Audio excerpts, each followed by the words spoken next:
Hey there everyone, it's MisterStubstep, and we're back with part 2 of my first Astral Radiance Booster Box. So now we will go to the right side. If you haven't seen the first part, recommend it. There were some good pulls, but hopefully we finish up with even better pulls in these 18 packs. So let me know how you guys been doing, anything interesting happened in your lives, how your new year started, any new resolutions or anything like that. My plan is to finish 10 more sets this year, and that is my goal. So once again, I'm going to save 2 codes for myself in this opening, and then the rest should be yours, because I have been playing more of the online Pokemon trading card game live, because it is now on iOS phones, which is extremely convenient. I would say the online is still slightly better, despite some of the things looking dated. I think overall it looks better, but I hate having to bust out my old laptop that's really slow, and we have the Kingdra to start us out strong with Trainer Gallery, which, I mean, Trainer Gallery never ceases. Sorry, the sleeve got stuck to the adhesive. And then we have the Asuyan Avalugg, which I have seen before. Deep Sea King, when your active Pokemon is knocked out by damage from an attack from your opponent's Pokemon, you may have any amount of water energy from that Pokemon or this Pokemon. Not bad. And then the Aqua Burst, based on the energy count. That's a really nice artwork, though. Starting out strong once again. But yeah, let me know how you guys have been. Anything interesting?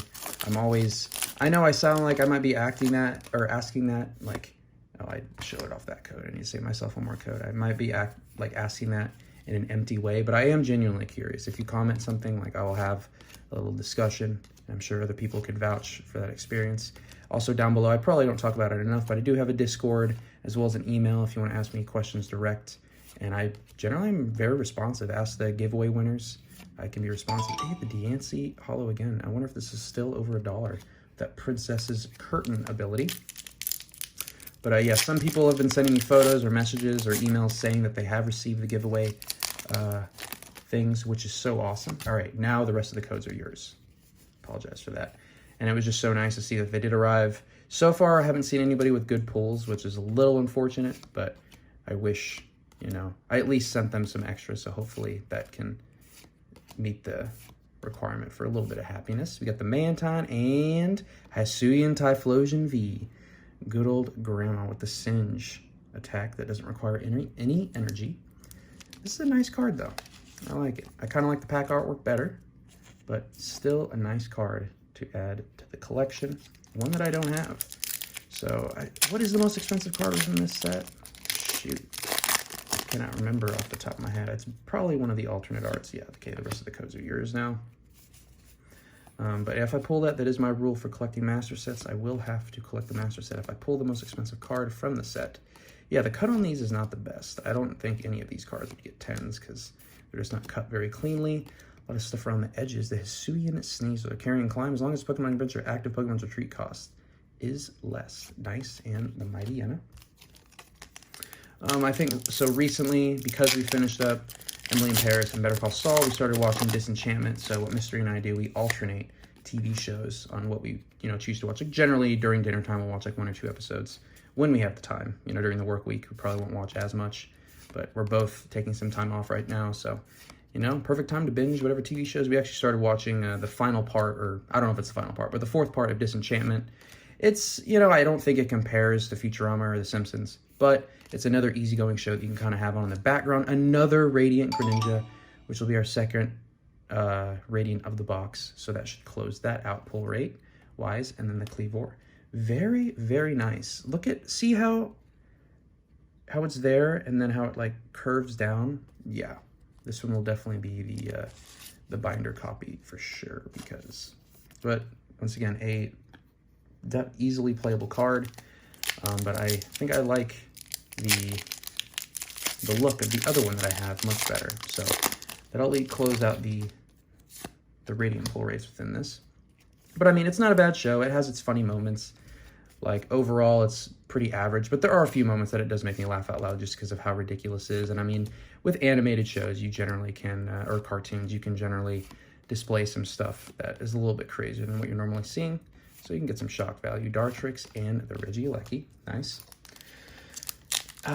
So yeah, let me know if you've seen any of those, or if you even like, cartoons or anything in general. I know there's a lot of Family Guy South Park, a lot of those fans out there, which I mean is fine. I've seen all those shows and they all have their place, but I have just been gravitating more towards anime and then just the regular TV shows, but cartoons every now and then are fun.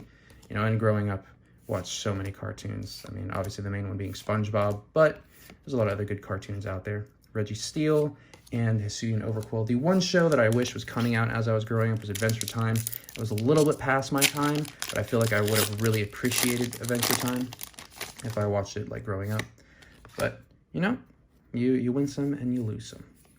So just no easy transition into this, but just talking about some of my time over this past year, I would say I spent 6 months in Germany overall. Germany, great country, so many nice cities and all that stuff. It's kind of interesting how it's split into the north and the south. Got a Howdon and an Adamant Hollow, just a regular one. In the north, they're a lot more like modern and progressive and all this stuff. I'm just speaking in generalities and for what I know, and I'm no historian, I'm no politician, I'm no anything. This is not an expert. This is just my opinion and what I've seen and heard solely. And then in the south, it's a lot more, I guess, traditional, and they kind of reference it as Bavaria. If there's anyone that's from Germany or, you know, German in the comments, you can obviously correct me. But overall, I had a really good time. I spent the majority of my time in the south. Lot of great times. I love the public transportation system, especially during the summer. You take trains everywhere, and there was a deal to where you pay $9. It's the €9 ticket, and every month it lasts for an entire month, and you can take any of the regional or like local trains or local transportation to get places, which is amazing. It really encourages people to travel during the summer months. I think it was like June, July, and August that it was allowed. Oh, there might be something good. You see that? See that? Is that a V-Star? Let's take a look. The Hisuian Lilligant V-Star. I gotta see that star perfume. During your turn, you may search your deck for up to 5 in any combination of grass Pokemon and grass energy cards. Reveal them and put them into your hand, then shuffle your deck. Ooh, that actually has some potential. Get some stuff going. You put an energy attached to this Pokemon into your hand. If you do this attack, does 100 more damage. So 230. It's not bad. Interesting. I wonder how this would do in some grass decks, but great pull nonetheless. But yeah, Germany was a great time. The food, I have to be honest, the food is definitely bland. There are other countries that use a lot more seasoning and spice, which, you know, is not always needed. Sometimes just the bland food itself is fine. But when you're used to a bunch of spices, I mean, you can only eat, they have like their traditional German cuisine is pretty much found everywhere. And everyone has different variants. Same thing with their beer. Like every spot does it slightly different, even though a lot of it's like the same gist of beer. They all do it slightly different. So it was nice to try the different variants. But a lot of the food was fairly bland. Noctowl and Rapidash. I would always talk to the, you know, locals and be like, hey, you know, what is your favorite food? And all of them either say doner or like doner kebab, which is like Turkish or like Mediterranean in nature, which I found funny. And then, or they'd say hamburger. And I'm like, oh my gosh. Like you get away from the United States to get away from hamburgers. And then they're saying, yeah, that's like my favorite food is hamburger, which, I mean, don't get me wrong, hamburgers are freaking amazing. But you want to ask, like, oh yeah, what's your favorite local cuisine and all that stuff? And then that's what they tell you. And you're just like, oh man, I was trying to get away from that. But overall, had a great time. I'll maybe have shown some photos earlier or try to show some photos. Got the Hoot Hoot. I love this artwork. Stand Sentry, basic energy attached to your bench Pokemon can't be discarded by any effect. Ooh. Opponent's item or supporter card, so that protects you from some crushing hammers. That's awesome. Just gotta love. And we have something else in the back. The Origin Form Palkia V. Wow, we're doing all right. I do like that Hoot Hoot. We're filling out the trainer gallery, which I'm very happy about. And we have that Origin Form Palkia V. I think the Palkia V decks do slightly better. Search your deck for a stadium card, reveal it, and put it into your hand and shuffle your deck. But yeah, but Germany overall was a great experience. I'll probably talk more specific experiences like by city in later videos, but just to hit on the beer festivals in general. I'm not a huge beer drinker. I don't drink very often, but when I do, I guess you could consider me like a binge drinker. Like I'll go hard for one night and then I won't drink for like a month or, you know, the whole week. Like I don't drink every single day. I don't really like to have alcohol at the house. It just, I don't know, it's not really a vibe to me. Even though it's more cost effective to do that, I like to drink socially, and in turn can sometimes lead to binge drinking, which I do not recommend because it's not a good practice, because you'll find yourself in places that aren't good. But that's just me speaking honestly and how I do things. But the beer festivals were a great time. You know, singing and dancing and everyone getting up on your seats with the music and everything, which was kind of sketchy at first because you're like, how do all these drunk people have this good of balance? But you just kind of chill up there. But I will admit, every single festival that I went to, one of the buddies at my table always fell down at least once. Like, we had somebody fall down into the table behind them, and I thought, oh no, a fight is about to break out. And the dude that got the dude that got landed on by one of my buddies that fell was like, hey man, it's all good, it happens, and like was dancing and stuff with us. I'm like, wow, that is a very different experience than I'm used to. So it was a great time, especially when there was live music there. And it's, man, I'm telling you, the liters of beer are no joke. The half liters of beer, the Hefeweizen, the wheat beer, the Weiss beer, with just half a liter of that will get you feeling real nice because it's, you know, pretty strong. And then when you do a full liter of that, I know they don't use the Weiss beer for the full liters usually, but that will sit you down for the night, I'm gonna be honest. And if you have, some people go through like multiple liters and that's binge drinking, but you just feel so full. But it was a really great time. Really great time. Even got myself some lederhosen. I wasn't there for Oktoberfest, unfortunately, but a lot of people say Oktoberfest is something that you just experience once and then you kind of move on, because it's a beer festival just like times 10. Like, it's super crowded, and I love, you know, popular areas and crowds and everything, but there is a limit where you're just like, wow, I'm shoulder to shoulder with all these people. Super hard. Curly, let's get it. Now we have 2 Curlies. That's awesome. So it can be kind of overwhelming, even for me, you know, a socialite, an extrovert, it would become a lot. So we have 3 packs left in this booster box. Overall, dang, if I don't get a secret rare or something, that's kind of sad, to be honest. But you know, it's been a good box overall.